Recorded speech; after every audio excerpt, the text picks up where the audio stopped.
ದೇವೇಗೌಡ ಸನ್ಮಾನ್ಯ ಹಿರಿಯ ನಾಯಕರು, ದೇಶದ ಮಾಜಿ ಪ್ರಧಾನಮಂತ್ರಿಗಳಾದಂಥ ದೇವೇಗೌಡರ ಜೀವನದ ಒಡನಾಡಿ ಸಂಗಾತಿ ಮಾತೋಶ್ರೀ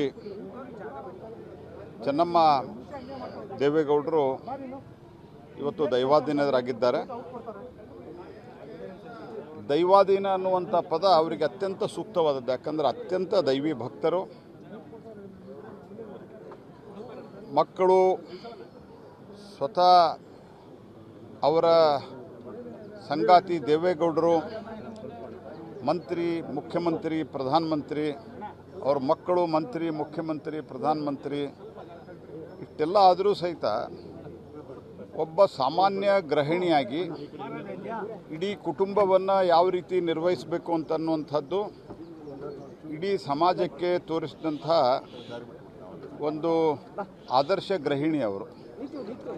ಅಷ್ಟೇ ಅಲ್ಲದೆ ದೇವೇಗೌಡರ ಹಿಂದಿನ ಅತ್ಯಂತ ಶಕ್ತಿಯಾಗಿ ಅವರಿಷ್ಟೆಲ್ಲವೂ ಜೀವನದಲ್ಲಿ ಸಾಧನೆಯನ್ನು ಮಾಡಲಿಕ್ಕೆ ಕುಟುಂಬವನ್ನು ಅತ್ಯಂತ ವ್ಯವಸ್ಥಿತವಾಗಿ ಮತ್ತು ಸಂಸ್ಕಾರಿತವಾಗಿ ಬೆಳೆಸಲಿಕ್ಕೆ ಅವರ ಕೊಡುಗೆ ಅಪಾರವಾಗಿದೆ.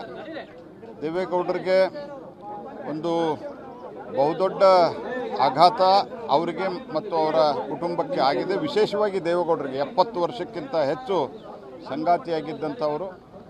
ಆತಿಥ್ಯಕ್ಕೆ ಮತ್ತೊಂದು ಹೆಸರು ಅವರಾಗಿದ್ದರು. ಬಹುತೇಕ ಇವತ್ತು ಏನು ಕಾಂಗ್ರೆಸ್ಸಿಗೆ ಪರ್ಯಾಯವಾಗಿ ದೇವೇಗೌಡರು, ರಾಮಕೃಷ್ಣ ಹೆಗಡೆ ಅವರು, ಬೊಮ್ಮಾಯಿ ಅವರು, ಇವರೆಲ್ಲ ಒಂದು JH ಪಟೇಲರು, ಇವರೆಲ್ಲ ಒಂದು ಪರ್ಯಾಯ ರಾಜಕಾರಣವನ್ನು ಮಾಡಿದರು. ಅದರಲ್ಲಿ ದೇವೇಗೌಡರ ಪಾತ್ರ ಬಹಳ ಮಹತ್ವದ್ದಿತ್ತು.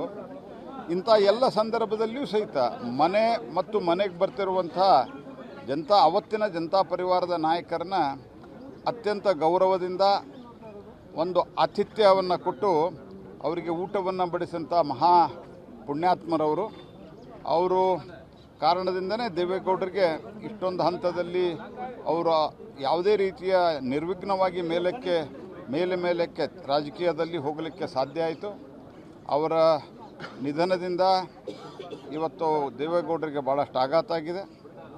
ದೇವೇಗೌಡರ ಜೊತೆಗೆ ಸನ್ಮಾನ್ಯ ಕುಮಾರಸ್ವಾಮಿ ಮತ್ತು ಅವರೆಲ್ಲ ಕುಟುಂಬದವರ ಜೊತೆಗೆ ನಾವೆಲ್ಲರೂ ಇರ್ತೇವೆ. ಅವರಿಗೆ ಆಘಾತ ಸಹನೆ ಮಾಡೋ ಶಕ್ತಿ ಕೊಡಲಿ ಅಂತ ಹೇಳ್ತಾ ಇವತ್ತು ಭಾರತ ಸರ್ಕಾರದ ಪರವಾಗಿ, ಸನ್ಮಾನ್ಯ ಪ್ರಧಾನಮಂತ್ರಿಗಳ ಪರವಾಗಿಯೂ ಸಹಿತ ನಾನು ಇವತ್ತು ಅವರಿಗೆ ಶ್ರದ್ಧಾಸುಮನಗಳನ್ನು ಅರ್ಪಿಸಿದ್ದೇನೆ.